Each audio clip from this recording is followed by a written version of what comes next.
Hey, this is Perry, and what would Perry do? Thanks for joining me. Got a really cool question from Darren today, so let's check it out.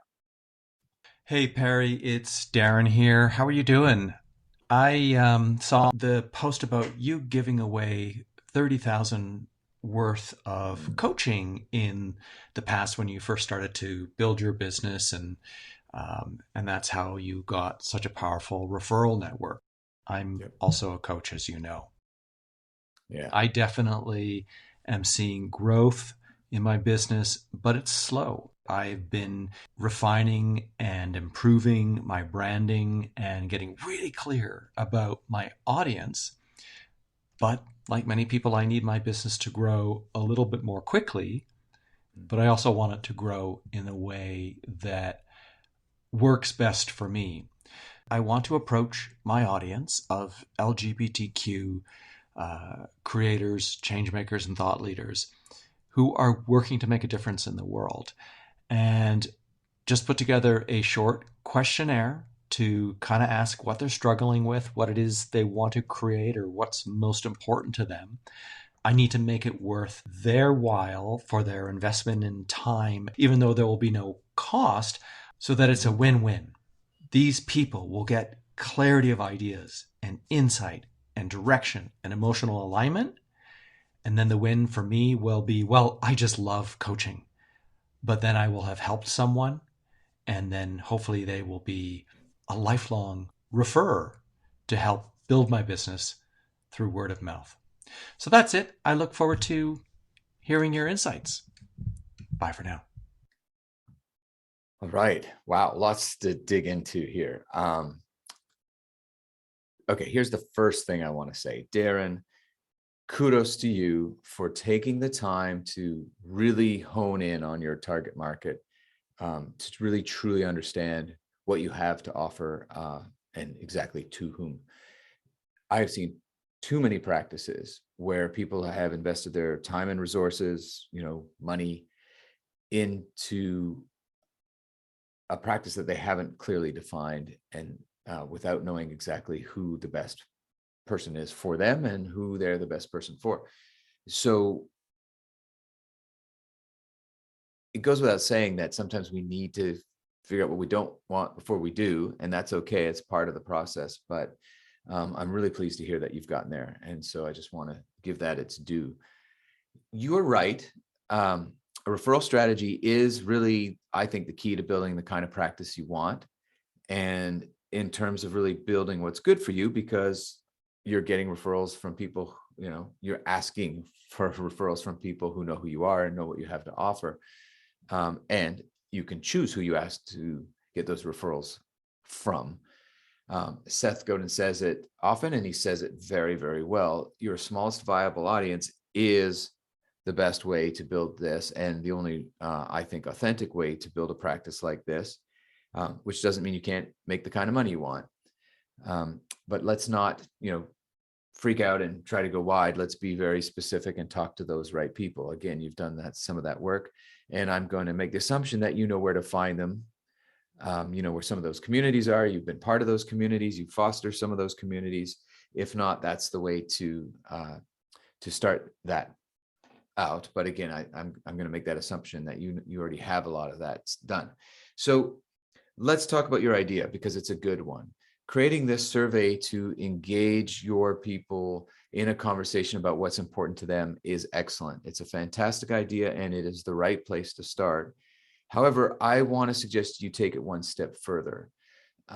Not just talk to them, not just ask what's important to them, but also when you're in that conversation or in that survey, ask them about what would help them, what would best serve them on an ongoing basis, whether that could be a service, a product, a tool, really anything. And the reason why is because, yes, you can have a coaching call with them and they will have a real experience of what exactly it's like to work with you, and that will be invaluable. But beyond that, you need to have a regular reminder. There needs to be a way for you to stay top of mind.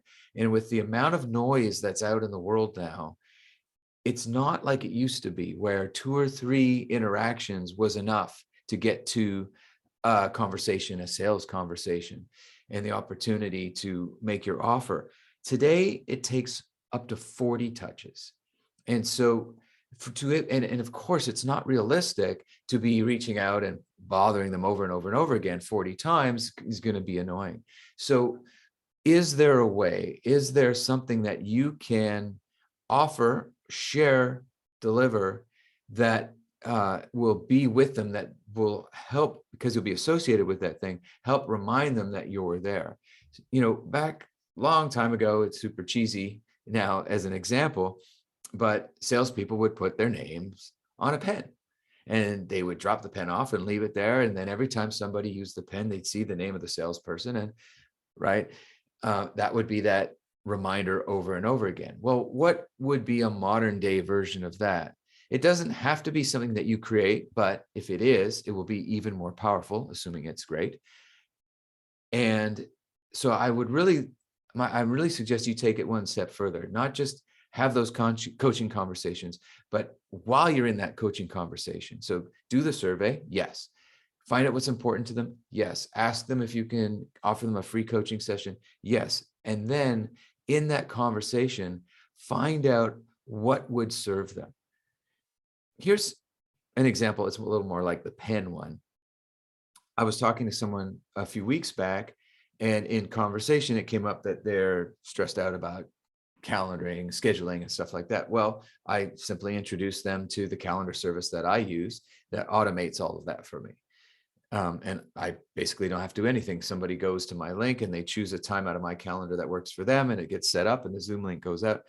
They were so excited. And I'm pretty certain that when they use it, at least for the next month or two or three, or who knows how long, they're going to remember that it was me that introduced them to it. Now, that's one version of it, but it's kind of light and it's not very good. Imagine then if you could create something even more valuable that they're going to use on a regular basis, that you will be associated with. Here's an example.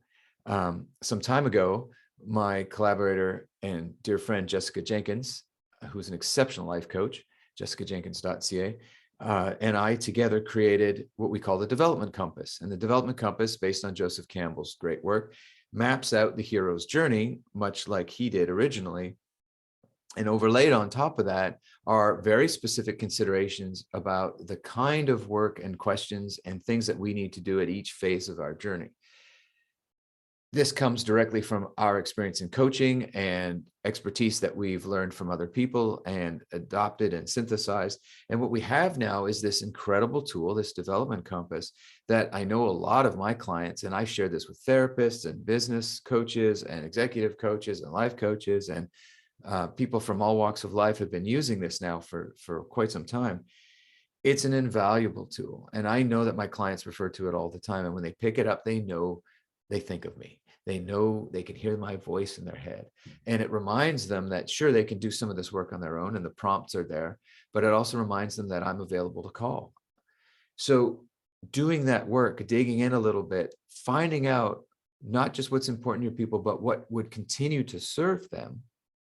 And then looking for that common denominator, because you're not going to make 20 of these things, and coming up with one or two ideas, hopefully one really powerful one, like the one I just shared with you, that you could leave with them that will help you with that top of mind, constant reminder. Oh yeah, Darren says stuff like this. Oh yeah, Darren's the one who thought of this originally. He's the person I can get in touch with. So hopefully that's helpful as well. The last thing I want to say to you is, in terms of referral strategy, it's really useful, and I would say almost critical, to develop a disciplined practice of asking for referrals. Now, the formula that I've been introduced to that works wonderfully well is one a day. And you schedule it in, whenever you're going to make it happen, morning, night, whatever works for you. And you send one every day to somebody. Start with your warm market, go, exhaust everybody that knows you, and then start to go to those 1 degrees and 2 degrees. I'm not a fan of lists and people you don't know, but start with people you know and work your way down, and ask them if they know somebody, themselves or somebody else, that would benefit from a coaching conversation with you, and be very specific about what you offer and why you do what you do. If you're not the kind of guy that does this on a daily basis. If that kind of discipline doesn't work for you, then pick a time frame that does, once a week, once a month, and do those blocks. Do 5 at a time, do 10 at a time. This is that kind of consistency is the way to slowly but surely build up the referral network that you need and want. And again, like I said earlier, you're asking people that you know, starting with people you know, you're asking for referrals. So you're getting the kind of referrals that you're looking for. So again, great ideas. Love what you suggested. Go for it. Do the survey, have the coaching conversations, ask them what would serve them on an ongoing basis. Look to create or find one of these kinds of tools that will remind them that you're around, and get into your discipline referral strategy. Ask slowly but surely, 1 a day, 7 a week, 30 a month. At the end of the year, you've sent 300 out. It will work. Darren, it's great to hear from you. Appreciate that you reached out. And if anyone else listening has a question about your life and business, please reach out to me. I love to answer it here. You can get me on the socials at Perry Gladstone. I look forward to hearing from you.